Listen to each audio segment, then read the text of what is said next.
pawisin ako. So ngayon, kahit naka-aircon, pinapawisan pa din ako. Even if I don't move much wala masyadong physical movement, hindi naman mainit, malamig naman yung aircon, I still sweat a lot.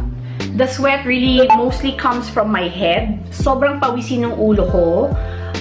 So, yan yung nahuhulog na pawis sa face ko. And then, of course, sa back.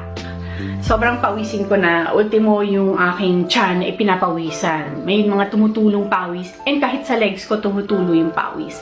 So, nagugulat ang napakarami. Lalo na, that's why sa taping, alam na yan ng maraming nakatrabaho ko. And doon naman sa mga never ko pa nakatrabaho or makakatrabaho ko pa lang for the first time, parang ginagawa ko siyang disclaimer. I warn them na, pawisin ako So, pag may pawis kayong napansin, sorry, di ba? Normal lang yan. Sorry talaga. I try my best.